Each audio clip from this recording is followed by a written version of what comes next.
तो आपके दर्द है थोड़ा, लेकिन आपको किसी ने कॉल किया, किसी भी कोई रिलेशन है, फ्रेंड है, उनने पूछा क्या हाल चाल है, तो आपने बोला कि सब बढ़िया है, जबकि सब बढ़िया तो नहीं था, आपके तो पैर में लगी हुई थी चोट, लेकिन आपने क्या बोला कि सब बढ़िया है। तो इसका मतलब क्या हुआ कि आपने झूठ बोला।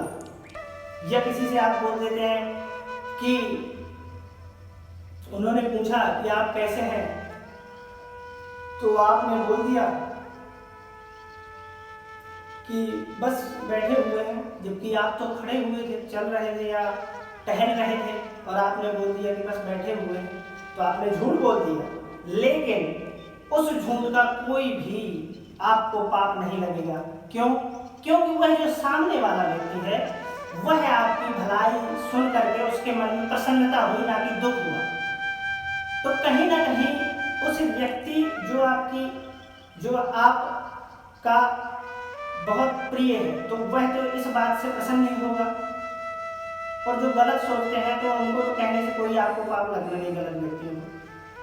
तो उनके मन में, या उनको ना तो मन में पीड़ा पहुंची, ना तो धन में पीड़ा पहुंची, धन से आर्थिक भी रूप से हानि नहीं हुई, और ना उनको कोई शारीरिक चोट आपने दी। तो यह ऐसे झूठ जो आदमी 24 घंटे में 1-2 बोल ही देता है, सभी को ही बोल देता है, यहाँ की मैं अपने आप को भी बोल रहा हूँ कि 1-2 झूठ व्यक्ति बोल ही देता है, ऐसे अनायास, मतलब बोलने ही पड़ जाते हैं।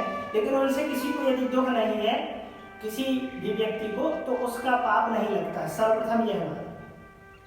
और दूसरा, आपने सुना ही होगा कि झूठ वहां पर बोला जा सकता है जहां पे किसी की जान बचती हो, तो वहां पे झूठ आप बोल सकते हैं, लेकिन वह व्यक्ति जो है सही होना चाहिए जिसकी जान बच रही। यह नहीं कि कोई वो बलात्कारी है तो उसकी जान बचाने के लिए आपने झूठी गवाही दे दी, तो फिर आप भी जो है नरक के ठेलम ठेले में जो है जाओगे। तो मैंने क्या बताया कि असत्य ज्यादा से ज्यादा जो झूठ आप कंट्रोल करें, कि आप झूठ ना बोलें। जिससे क्या एक झूठ बोलने के कारण क्या है, बहुत सारे झूठ उसको छुपाने के लिए बोलने पड़ते हैं। तो इसलिए झूठ ही मत बोलो कि जिससे छुपाना पड़ जाए हमें कभी।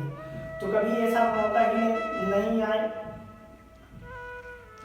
कि हम को छुपाना पड़े।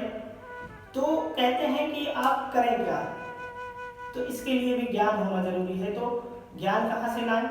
कि बिनु सत्संग विवेक न होई, राम कृपा बिन सुलभ न सोई। बिना सत्संग के विवेक नहीं होता, वो भी प्रभु की कृपा यदि नहीं हो आपके ऊपर, तो वो भी नहीं मिलता, आपको सत्संग भी नहीं मिलता है। तो ज्ञान के लिए हमें जो है, क्योंकि कहा गया कि 60 सुध रही सत संगति पाई, पारस परस कुधाति सुहाई। जो सत होते हैं, जो बुद्धिहीन व्यक्ति होते हैं, जो मूर्ख लोग होते हैं, वह सत्संग के सुनने से, वह जो है सत्संगत मतलब संतों का संग, अच्छे सज्जन व्यक्ति का संग, विद्वान का ज्ञानी व्यक्ति के संगति पाने से वह सुधर जाते हैं। जिस प्रकार से पारस रूपी जो मणि होती है, वह लोहे में आप जो है उसको लगाइएगा, उसको टच करिएगा, तो वह जो है सोने का बना देगी लोहे को। तो उसकी संगति में आपका जो मूल्य है, जो आपकी वास्तव में गुणवत्ताएं हैं, वो बढ़ जाएंगी और आपका मूल्य बढ़ जाएगा। सामाजिक दृष्टिकोण में आप महान बन जाएंगे। यदि आप पानी को जो दूध की संगति करते हुए देखा होगा, तो पानी को दूध में मिला दो, तो दूध के भाव में जो है बिक जाता है। ये उदाहरण दिया है, आप मिलाने मत लगना। कई लोग क्या है दूध में पानी मिलाते, तो उनको मैं मना करता हूँ कि वो गलत है। क्योंकि आजकल व्यक्ति क्या है कि अपने पैसा कमाने के लिए बहुत सारा जो है आधा दूध रहता नहीं है, तो 2 गुना उसमें पानी मिला देते हैं। तो एक गलत बात है, किसी को आपके कारण नुकसान नहीं होना चाहिए। वो एक उदाहरण है कि यदि आप दूध में पानी मिक्स कर दें, तो वह जो है उसकी मोल में बिक जाएगा।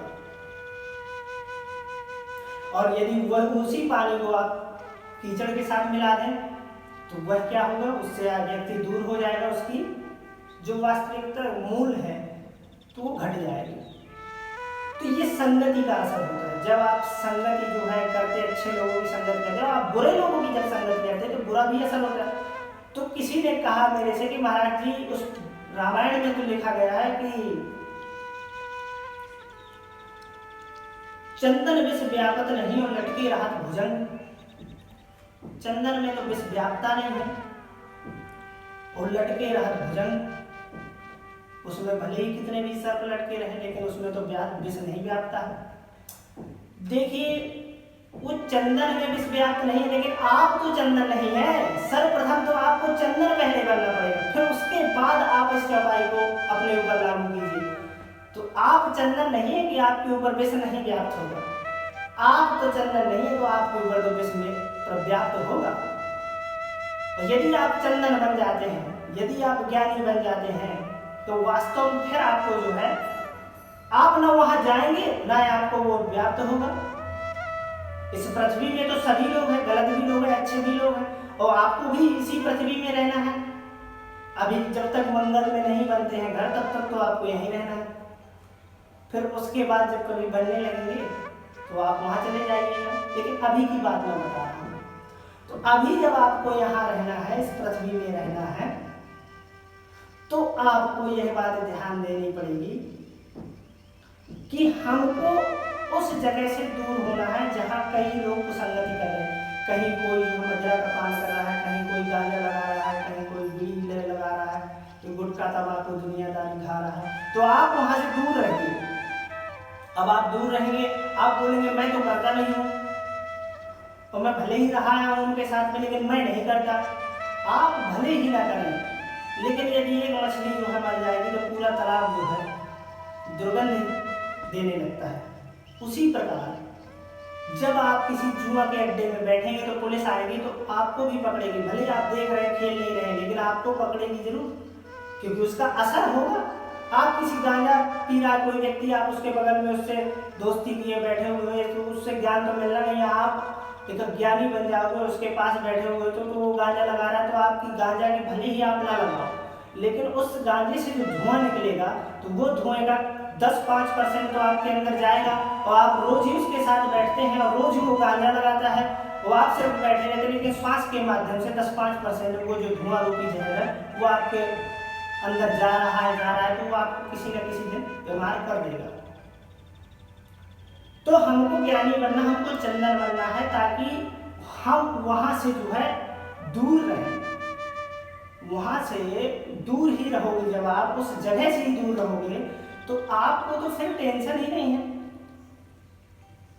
तो हमको ऐसे लोगों के साथ नहीं रहना है जो गलत संगति कर रहे हैं, जो मदिरा का पान कर रहे हैं, वेश्यावृत्ति कर रहे हैं, जो जुआ खेल रहे हैं, जो गांजा दारू इत्यादि के व्यसनों का पान कर रहे हैं।